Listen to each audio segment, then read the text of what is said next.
Pengakuan dari politikus Nasdem yang dulu PKB, yaitu Effendi Khairi, yang mengatakan bahwa yang memulai politik identitas itu bukan Anies tetapi Ahok.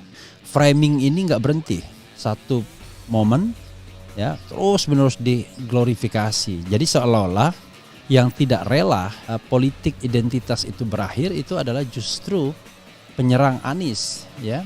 Orang-orang yang sekarang mendukung istana. Aneh kan jadinya kan? Ketika bicara politik identitas itu selalu merujuk pada Islam. Jadi seolah-olah Islamofobia. Dan celakanya pula, orang yang bicara tentang politik identitas itu seorang yang berada di luar komunitas keagamaan itu sendiri. Makanya kalau saya mengatakan kita tidak boleh di dalam pergaulan sehari-hari menyentuh keyakinan orang lain. Kita kan tidak bisa menghalangi reaksi massa. Apalagi dipelopori oleh MUI sendiri, Majelis Ulama Indonesia, dengan membentuk GNPF MUI, Gerakan Nasional Pembela Fatwa Majelis Ulama Indonesia, yang waktu itu ketua umumnya atau ketuanya adalah wakil presiden sekarang Ma'ruf Amin. Bahkan Ma'ruf Amin pula yang seperti saya katakan hadir menjadi saksi yang memberatkan Ahok. Ma'ruf Amin pula yang videonya beredar di mana-mana. Tapi Ma'ruf Amin pula yang kemudian ditunjuk, diangkat atau dinominasikan sebagai wakil presiden berdampingan dengan Jokowi yang tidak lain adalah pendukung Ahok. Jadi kalau kita misalnya memaknai itu, lalu yang disalahkan Anies. Jadi please be fair.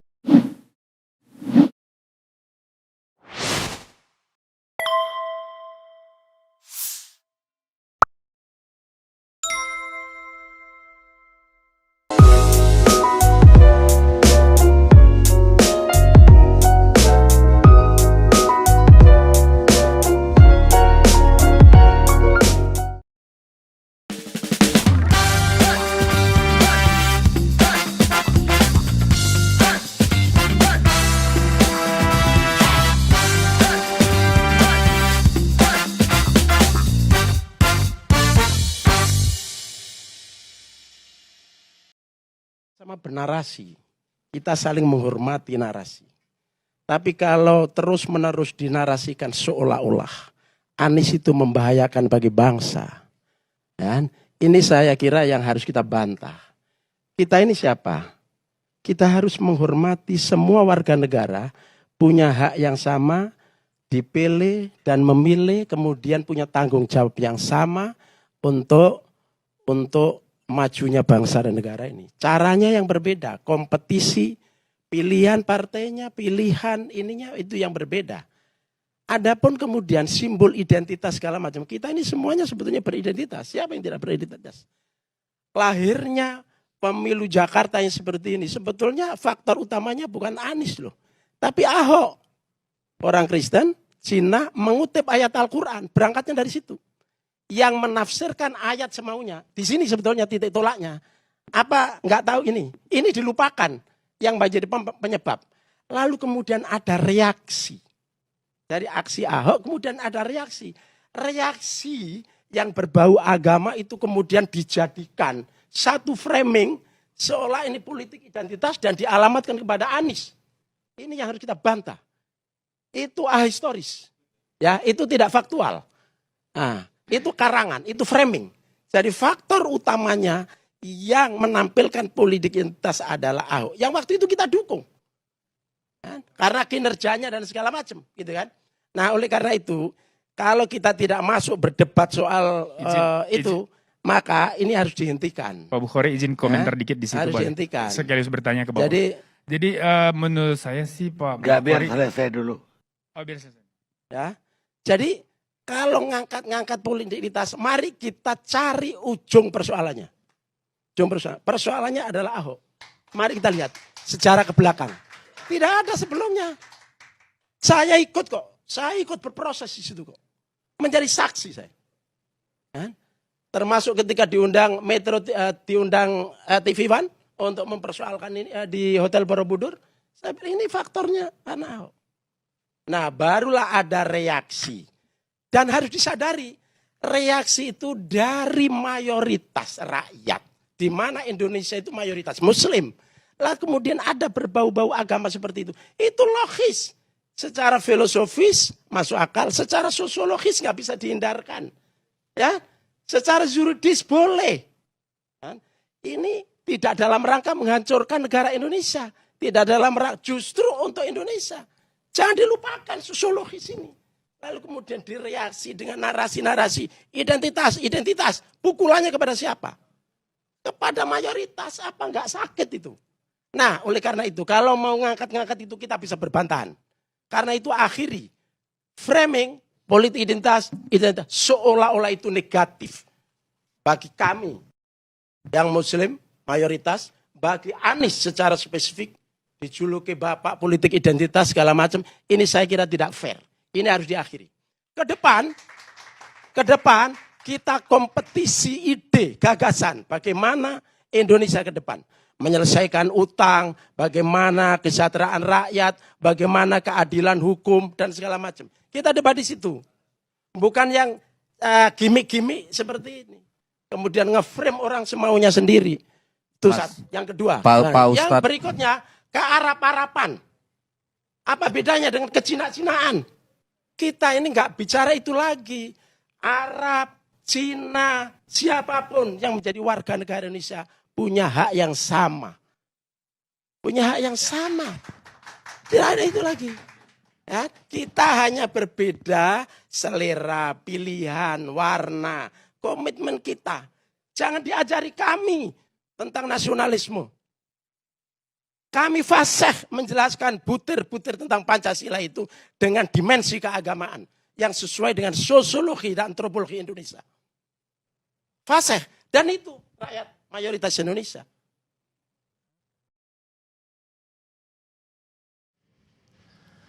Assalamualaikum warahmatullahi wabarakatuh. Sobat RH sekalian, jumpa lagi kita di channel yang keren ini. Keren cadas ya sobat sekalian, dan ini langsung berita hangat ya soal politik identitas ya, soal politik identitas yang dahsyat tentunya. Pengakuan dari politikus Nasdem yang dulu PKB, yaitu Effendi Khairi, yang mengatakan bahwa yang memulai politik identitas itu bukan Anies tetapi Ahok ya. Ini sekedar catatan sejarah saja sobat RH sekalian, karena yang paling penting bagi kita sesungguhnya adalah bagaimana mengakhiri ini. Karena Anies ibaratnya dia sudah mau bicara mengenai kualitas, debat intelektual, debat ilmiah. Jadi politik identitas itu kita harus akhiri dalam pengertian yang negatif ya, tetapi jangan lupa juga kecurangan pemilu, potensi dan keberpihakan birokrasi atau aparat negara, bahkan seorang presiden, itu juga harus segera diakhiri juga. Jadi kita benar-benar akan memiliki pemilu yang jujur dan adil. Nah, tetapi pemilu yang jujur dan adil itu bukan berarti melarang orang memilih sesuai dengan keyakinannya. Itu adalah hak bernegara ya, hak azazi manusia. Jadi orang tidak boleh misalnya gara-gara dia seorang muslim dia tidak boleh memilih pemimpin muslim, bukan begitu. Tapi kalau dia memilih pemimpin yang lain, ya itu juga tidak boleh dilarang. Jadi artinya kebebasan itu adalah kebebasan untuk memilih, the right to vote yang dijamin oleh konstitusi, dan itu berlangsung secara luber ya, langsung, umum, bebas dan rahasia, tanpa tekanan, tanpa intimidasi. Sobat era sekalian, coba kita bacakan sedikit beritanya ya, sebagaimana dimuat oleh tribunnews.com. Politikus Nasdem Effendi Khairi yang main politik identitas itu Ahok bukan Anies. Ex-Gubernur DKI Jakarta Anies Baswedan terus diterpa isu miring soal permainan politik identitas saat memenangkan kontestasi Pilkada DKI Jakarta 2017 lalu. Jadi luar biasa sobat era sekalian ya. Framing ini nggak berhenti, satu momen ya terus menerus diglorifikasi. Jadi seolah-olah yang tidak rela politik identitas itu berakhir itu adalah justru penyerang Anies ya, orang-orang yang sekarang mendukung istana. Aneh kan jadinya kan. Hal itu pun dibantah Partai Nasdem. Ketua DPP Partai Nasdem Effendi Khairi atau Gus Coy menyampaikan bahwa Anies Baswedan tidak pernah bermain politik identitas saat Pilkada DKI Jakarta. Sebaliknya, lawan politiknya Basuki Cahayapurnama alias Ahok yang dituding bermain politik identitas. Yang main politik identitas itu Ahok, bukan Anies. Ahok mengutip surat Al-Maidah ayat 50, padahal non-muslim, kata Effendi saat dikonfirmasi Senin. Ya. Effendi menuturkan bahwa pernyataan Ahok itu pun mengundang reaksi pendukung Anies Baswedan. Dia bilang bakal calon presiden yang diusung Nasdem tidak pernah mengutip ayat agama. Aksi Ahok itu kemudian direaksi oleh pendukung Anies. Anies enggak pernah ngutip ayat-ayat agama dalam kampanye. Biang keroknya Ahok, tapi Anies yang dituduh, kok aneh katanya. Ya. Diberitakan sebelumnya aktivis dan politisi nasional Ferdinand Hutahian menanggapi isu soal masuknya nama Anies Baswedan menjadi calon presiden yang diusung dari Partai Nasdem. Dia menuding ex-gubernur DKI Jakarta itu punya jejak kotor politik identitas. Kalau kita ingin mencintai bangsa ini, calonkan negarawan yang berpikir bagaimana menang. Memang ingin membenahi bangsa ini dan jangan mencalonkan orang-orang dan sosok-sosok yang jejak politik yang kotor dengan politik identitas, kata Ferdinand dalam sebuah diskusi di Jakarta. Ferdinand menuturkan bahwa politik identitas yang semakin memanas merupakan ancaman yang nyata di dalam pemilu 2024. Karena itu dia meminta agar Surya Paloh tak mencalonkan figur yang justru memiliki jejak kotor dalam politik identitas. Kenapa dia nggak tanyakan kepada Presiden Jokowi? Ya, oke, nanti kita bahas ya. Karena wakil presiden itulah yang kemudian membuat waktu itu Gerakan Nasional Pembela Fatwa MUI, GNPF MUI, ya, yang kemudian mengatakan bahwa Ahok sudah menistakan agama. Karena ancaman kita itu sekarang adalah politik identitas yang semakin memanas dan semakin menghangat dan berpotensi menimbulkan konflik di tengah masyarakat, dan ini akan menjadi benturan konflik horizontal di tengah masyarakat kita. Kalau elit politik kita cinta dengan bangsa kita, maka harus dicegah. Hentikan dong mengusung pion yang justru akan menjadi bertempur dan petarung di lapangan, ya. Karena itu Ferdinand meminta agar para elit politik untuk bisa mencalonkan sosok-sosok yang mencintai bangsa. Ex-politikus Partai Demokrat itu menuding Anies bukanlah sosok yang memiliki rekam jejak negarawan. Kalau para oligarki ingin mengusung pion, maka usunglah pion yang mencintai bangsa juga, jangan yang menghasilkan konflik perpecahan di tengah masyarakat kita. Masa kita harus bicara saya cinta Indonesia, saya cinta bangsa, tapi mengusung calon yang berpotensi menimbulkan konflik? Janganlah, tukasnya luar biasa ya. Tampaknya sangat bijak ya, tetapi sesungguhnya ingin menghalangi Anies menjadi calon presiden. Itu aneh sekali menurut saya ya. Jadi Sobat RH sekalian, terkesan ya para penyerang Anies ini tidak mau forward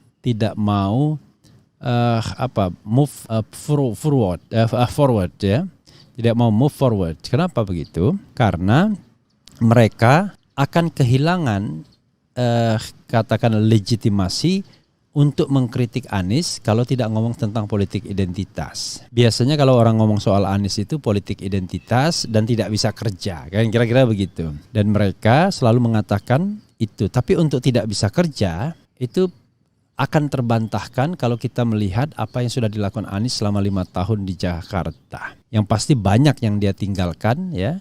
Tentu lebih banyak dari 5 tahun masa pemerintahan Ahok. Tetapi barangkali kita harus bandingkan secara fair. Apa yang sudah ditinggalkan Ahok, apa yang sudah ditinggalkan Anies. Tapi kalau Anies lebih baik, itu pun wajar karena dia berada di masa yang setelahnya. Jadi kalau seandainya pengganti Anies lebih baik lagi, ya itu wajar. Itu sunatullah namanya, Sobat Era sekalian. Jadi karena tidak bisa lagi bicara mengenai Anies tidak bisa kerja, maka sangat mungkin mereka tetap mengatakan politik identitas, ya, politik identitas. Dan celakanya, Sobat Era sekalian, ketika bicara politik identitas itu selalu merujuk pada Islam. Jadi seolah-olah Islamofobia. Dan celakanya pula, orang yang bicara tentang politik identitas itu seorang yang berada di luar komunitas keagamaan itu sendiri. Makanya kalau saya mengatakan kita tidak boleh di dalam pergaulan sehari-hari menyentuh keyakinan orang lain, menyentuh katakanlah doktrin-doktrin, ajaran-ajaran agama orang lain. Pertama, kita tidak punya otoritas. Kedua, nanti justru akan memunculkan politik sara. Nah, jadi kesalahan Ahok terbesar adalah ketika dia kemudian berbicara mengenai ayat Al-Quran yang bukan otoritasnya. Sehingga di reaksinya ya saya akui juga reaksinya terlalu masif ya, berlebihan. Tetapi kita kan tidak bisa kemudian menghalangi reaksi massa. Apalagi reaksi massa tersebut ternyata dipelopori oleh MUI sendiri, Majelis Ulama Indonesia, dengan membentuk GNPF MUI, Gerakan Nasional Pembela Fatwa Majelis Ulama Indonesia, yang waktu itu ketua umumnya atau ketuanya adalah wakil presiden sekarang Ma'ruf Amin. Bahkan Ma'ruf Amin pula yang seperti saya katakan hadir menjadi saksi yang memberatkan Ahok. Ma'ruf Amin pula yang videonya beredar di mana-mana. Tapi Ma'ruf Amin pula yang kemudian ditunjuk, diangkat ya, atau dinominasikan sebagai wakil presiden berdampingan dengan Jokowi yang tidak lain adalah pendukung Ahok. Jadi kalau kita misalnya memaknai itu, lalu yang disalahkan Anies. Jadi please be fair, ya kan? Nah, ini yang menurut saya mereka tidak mau menyalahkan Ma'ruf Amin, tetapi kemudian menyalahkan Anies. Aneh kan rasanya. Jadi sebenarnya yang mereka inginkan rasanya ya bukan mengurai akar persoalannya, tetapi lebih pada bagaimana menghalangi Anies untuk dicalonkan. Dan orang-orang yang ngomong itu orang-orang yang sebenarnya kan tidak punya reputasi juga, ya kan? Tidak punya reputasi untuk diikuti omongannya, ya. Bahkan punya reputasi yang dianggap melakukan penghinaan agama misalnya. Jadi kita be fair lah ya. Tetapi ke depan menurut saya Sobat Era sekalian, ke depan PR kita yang utama adalah yaitu kecurangan pemilu. Itu yang utama sesungguhnya. Anda mau bicara politik identitas, Anda bicara tentang debat ilmiah, debat program, mencintai Indonesia, bullshit semuanya, ya kan? Seandainya pemilunya masih curang dan potensi kecurangan pemilu itu masih sangat besar, itu yang harus diadres. Karena kalau misalnya kecurangan pemilu itu terjadi, maka dampak rusaknya langsung, ya kan? Kalau cuma sekedar mengatakan itu haja itu semua melakukan, ya. Jangan lupa ketika pemilihan presiden, Megawati pun menuliskan haja di depan mukanya, di depan namanya. Semuanya menulis haji dan lain sebagainya. Itu hal yang biasa. Kalau enggak, KPU larang saja. Orang tidak boleh menggunakan gelar haji atau haja di dalam surat suaranya. Ya, orang tidak boleh dalam kampanye melakukan sambutan-sambutan yang mengutip ayat-ayat Quran atau berdoa. Kan kacau negara kita jadinya. Jadi kita jadi negara sekuler, negara yang sentimen dengan orang lain. Karena yang ngomong tentang politik identitas itu selalu satu ditujukan kepada komunitas Muslim, dan yang bicara orang-orang yang tidak berasal dari komunitas tersebut. Ini kan aneh ya. Kalau kita lihat video tadi misalnya, kan jelas sekali siapa yang menjadi pembicara yang wing dekat Effendi Khoiri dan mana wing yang tidak Effendi Khoiri misalnya. Tetapi sekali lagi, kita tidak boleh mengutak-atik keyakinan orang lain, tetapi orang lain juga tidak boleh mengutak-atik keyakinan kita. Jadi cara untuk menghargai itu seperti itu ya Sobat Era sekalian. Sobat Era sekalian, tentu panjang ya kalau kita ingin ceritakan, tapi ya itulah fenomena kita ya menurut saya yang akhirnya kita tidak dewasa melihat hal ini ya. Jangan karena takut dengan gelombang Anies Baswedan, maka tiba-tiba punggawa-punggawa ini ya bekerja untuk bagaimana caranya mematahkan kaki-kaki atau menyetop gelombang tersebut. Karena saya meyakini ya, pemilu yang jujur dan adil itu akan jauh lebih bisa tercipta kalau seandainya oligarki-oligarki yang selama ini mengangkangi republik ini, oligarki-oligarki yang juga mempertahankan presidensial threshold, oligarki-oligarki yang bisa membeli suara, oligarki-oligarki yang bisa deploy uang